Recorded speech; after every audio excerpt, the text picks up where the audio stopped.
of times I start videos, I have absolutely no idea where they're going. I know, okay, so I know what I'm talking about. I know what topic we're going to talk about. I like to do like themes like this. The next few videos are going to be very booster box, very sealed heavy. We're gonna work on themes. So we're gonna start today going over Sun and Moon sealed products, and then in a couple days on Tuesday we're gonna talk about Sword and Shield era booster boxes, and then on Wednesday it's gonna be Scarlet and Violet era booster boxes. But the beginning of the video, this introduction, I'm terrible. I have no idea what to say. I feel like after 3 years, I should have some clue of how to begin a video that's like engaging, and you want this hook. Like, I've done research somewhat, like I've read books somewhat, and you want to bring people in with this hook. I'm bad at all this. I am just I have no idea. Right now, the way that my brain is working is I've got to leave. So when I'm recording this video, I'm recording these in advance. I don't want the streak to end yet.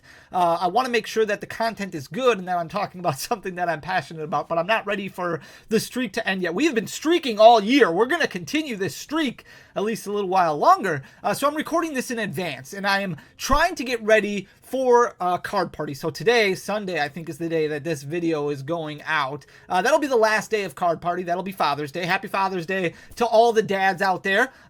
If you have a dad or if you are a dad, happy Father's Day to everybody that's out there. But I'm thinking about all the stuff that I need to get packed. I'm putting together this trade binder that's full of a bunch of really, really cool stuff, so that way I can get ripped off by a bunch of people down at Card Party. That'll be a lot of fun. But I also want to play the card game, so I'm building decks, and right now I am searching high and low for a Canceling Cologne, because I want to build Golden Go, because Golden Go is just a fun deck to play, and I'm searching high and low for a Canceling Cologne. You need a one of Canceling Cologne in the deck, and that's obviously from Astral Radiance, and I've got all of this bulk that I need to sort through, and part of me is like, well, maybe I should just rip some packs until I find a Canceling Cologne. However, that's not a good idea. That's never a good idea. I've done that before and gone through like 20 packs to pull a Canceling Cologne or something of that nature and not pulled anything. This video started with me telling you I don't know how to begin videos, and now it ended up talking about competitive Pokemon. But that's where my brain is right now, focusing on what deck I can build, or bring a couple decks. I'll build Gardevoir, so that way if people want to play, it'll be a lot of fun. Anyways, we're going to talk about Sun and Moon era booster boxes. This is probably the last time we're really going to talk about Sun and Moon era booster boxes, because TCG Player is a great resource to use. However, it's really only great for modern Pokemon. And Sun and Moon is definitely still modern, don't get me wrong. When you look at the modern era of Pokemon, in my mind, really begins with like Black and White. You could argue even a little bit before that, but Black and White on, I would argue, is definitely modern era Pokemon. Sun and Moon would fall into that category. Sun and Moon was the introduction of Rainbow Rares. Sun and Moon was a great generation.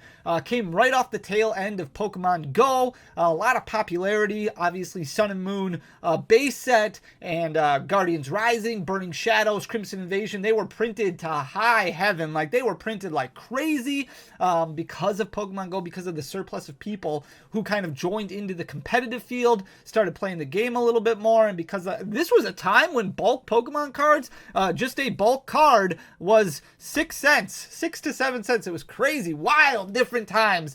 But the problem with TCG Player is once quantities get lower, sales slow.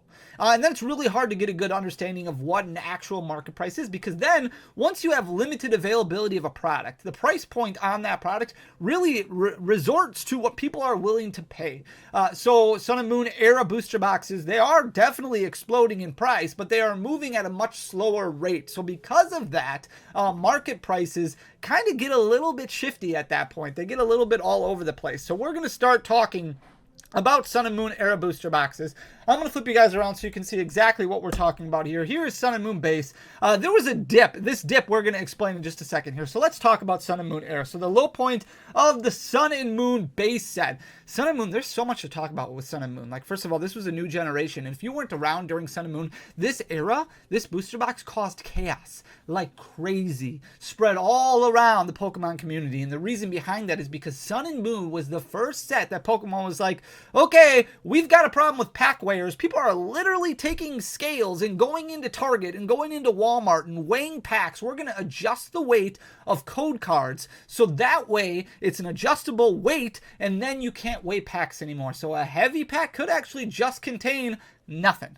However, somebody found out with the first print run of Sun and Moon booster boxes that booster boxes were mapped. And basically what that meant is if you had a first run booster box, you could determine based off of opening up the first few packs, every single hit would be X amount of packs. I forget how many packs it was. It was like 3 packs later, there would be another hit. So if you started with a hit in your first pack on the left-hand side, then that would be like the most busted booster box because you know every 3 packs after that will get a hit. So technically a storefront or somebody who owns a booster box could take out all the hits and leave all the dud packs and kind of move those on the secondary market. This took the Pokemon world by storm. This is a big deal because this was a new generation. Pokemon was very popular at the time, and people were mapping, the booster boxes were mapped all over. Big problem.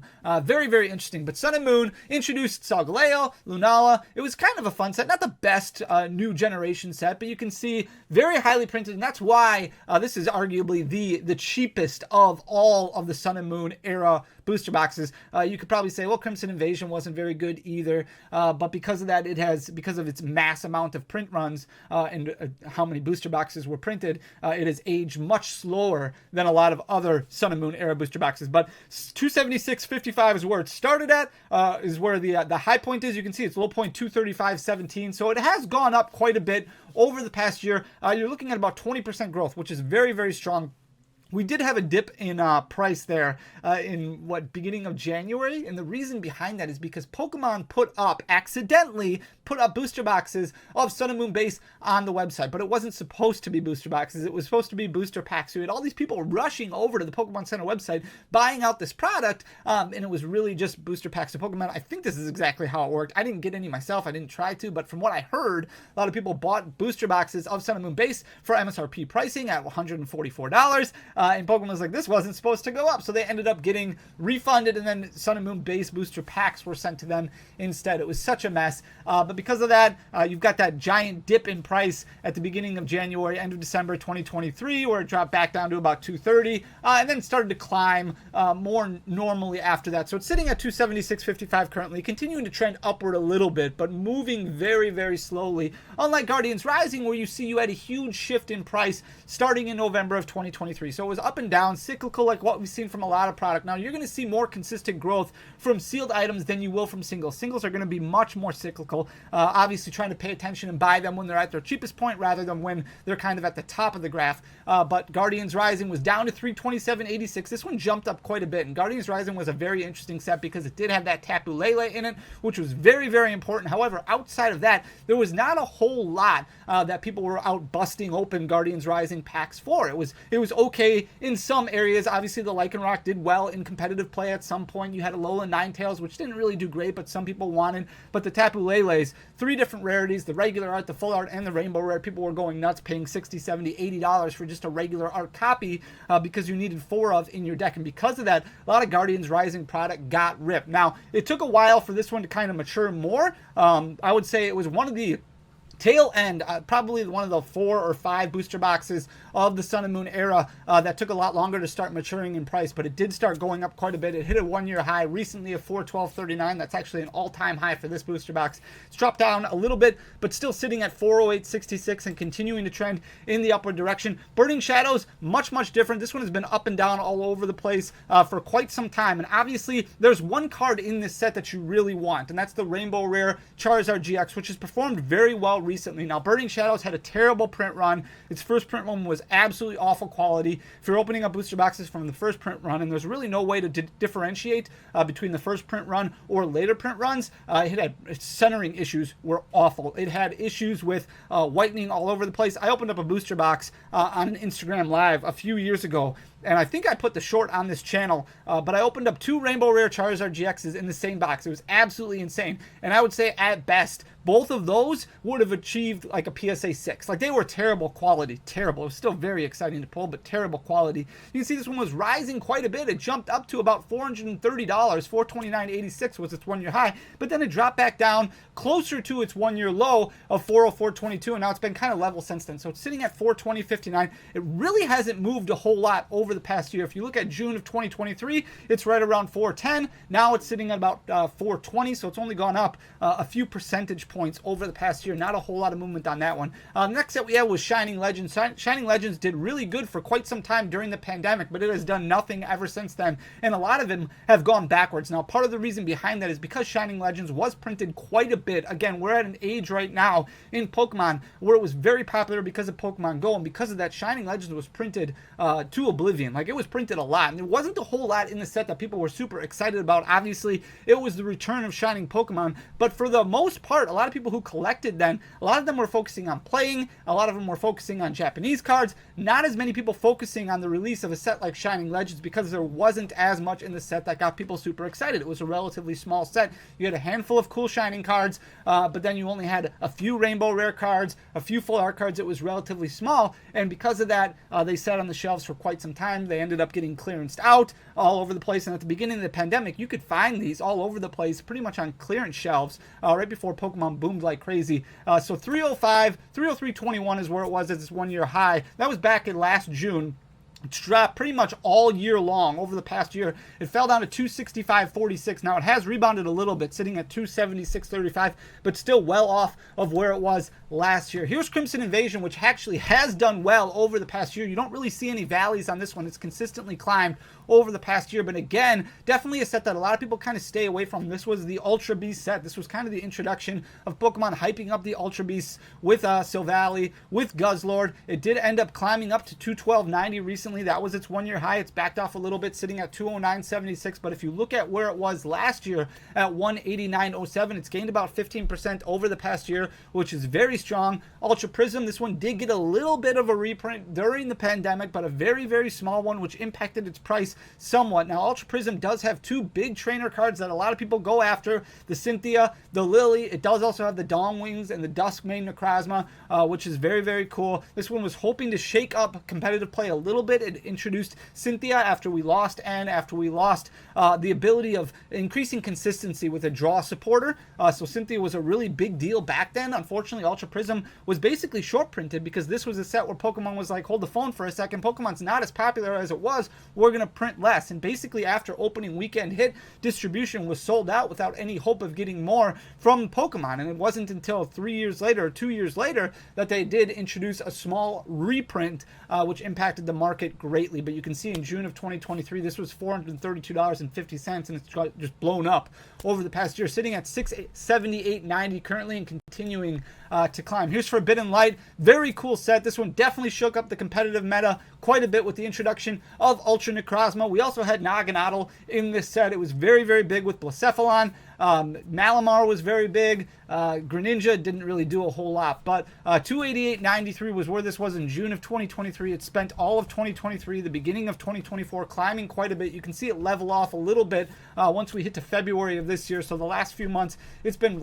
slightly level, but not a whole lot of movement as far as quantities go. So it doesn't sell super fast. It's sitting at 450.14 currently, so that's a 1-year high for that one. Celestial Storm, Rayquaza, that shook up the meta. Rayquaza ended up doing extremely well. I think it was at the Memphis Regional several years ago in June of 2023. This one was sitting at a 1-year low of $590.48. Grew quite a bit, and you see a big leap in January where it jumped up from about $650 to about $700, almost 10% over the course of a month, and then slowed down a little bit, but it's still sitting at $734.10 currently. So that's a 1-year high for that one, and continuing to trend in the upward direction. Here's the Dragon Majesty. The special sets not doing as well as the main series sets. ETB is still very strong, but I think a lot of people are like, well, there's so many ETBs out there that are getting printed right now, and because of that, it's impacting people collecting Elite Trainer boxes in general. You can see this one peaked in November of 2023. It hit $402.59. I don't think anybody's really opening Dragon Majesty packs. There's a couple cards in it like Zinnia,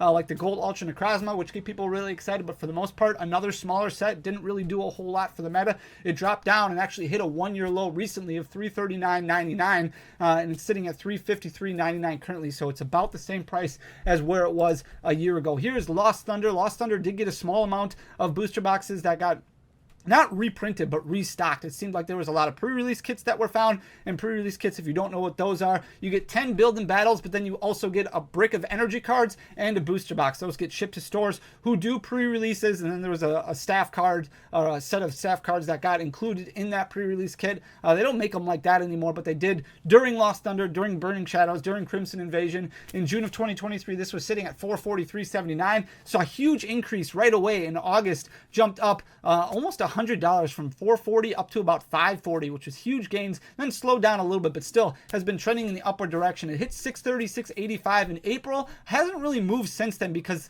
not a whole lot of sales. Again, once you get to these price points and less availability, they slow down quite a bit. Here's Team Up, which obviously, if you've been a part of Pokemon over the past year and a half, you know all about Team Up. It's been just exploding in price and continues to do extremely well. In June of 2023, we were looking at a booster box of about $1,300, which seemed very expensive for a Sun and Moon era booster box, but that gives you kind of maybe some foresight about what Evolving Skies has as far as potential goes in the future. This one just kept climbing and climbing. Now it's sitting at $2,326.66 and continuing to trend in the upward direction. You can find them for a little bit cheaper than that if you look on eBay, but you're still looking for about $2,000 for a Team Up booster box. Here's Unbroken Bonds, another box that got a small reprint during the pandemic, very, very small. In June of 2023, this was sitting at $477.73.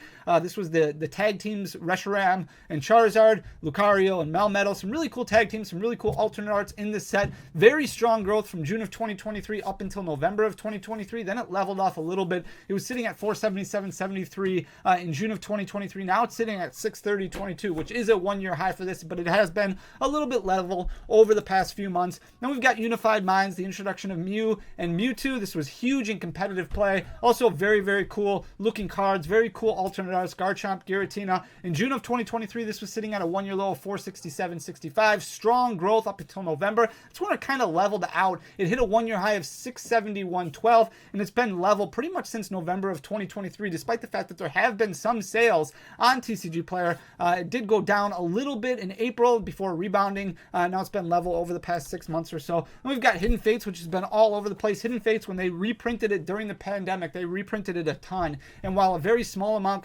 seemed to be findable at Walmarts, at Targets, at places like that, there were so many of them that just weren't getting cracked open, and I feel like people have just been kind of transitioning these over to different collectors left and right, and because of that, the market it's just been stable pretty much ever since the release of that reprint. In June of 2023, it was sitting at $162.72, or it was sitting at $170. Now it's sitting at $170. So over the past year, it really hasn't moved at all. It did drop in January of 2024 down to $162.72. It's been as high as $177.39, but for the most part, it's been about $170 for the past year. And the last box that we're going to look at is Cosmic Eclipse. This one has been impacted by reprints and redistribution of booster packs somewhat. Booster boxes have continued to climb. You can see in June of 2023, it did jump up quite a bit up until November of 2023, where it became basically an $830 box. It's been relatively level over the last 8 months or so. It's sitting at $888 right now, so $881 right now. Been relatively level for the past 7-8 months, but well above where it was in June of 2023 and continuing to trend in the upward direction. A lot of people like Cosmic Eclipse. They will like it for quite some time. It's got the introduction of those almost trainer gallery feel cards with the secret rares that are in there, but fairly easy to pull because you do get a decent chunk of them within each box. But it's also got some cool tag teams, some cool alternate arts in there as well. And a lot of people look at this as what they expect to happen to Sword and Shield. Is it going to be the case? I don't know. There was a lot less printed of a lot of these than what we've seen printed of Sword and Shield. That's just indicated by the amount of print numbers that Pokemon has released, billions of cards every year for the past couple of years, which is absolutely crazy. But definitely some strong growth over the past year for a lot of Sun and Moon product. We will talk about Sword and Shield era on Tuesday. Hope you enjoyed the content. If you did, please hit that subscribe button down below. Leave a like, leave a comment. It goes a very, very long way for the algorithm. But thank you so much for taking the time to listen, watch. Love you guys. Really appreciate you. Talk to you again very soon. Until next time, peace.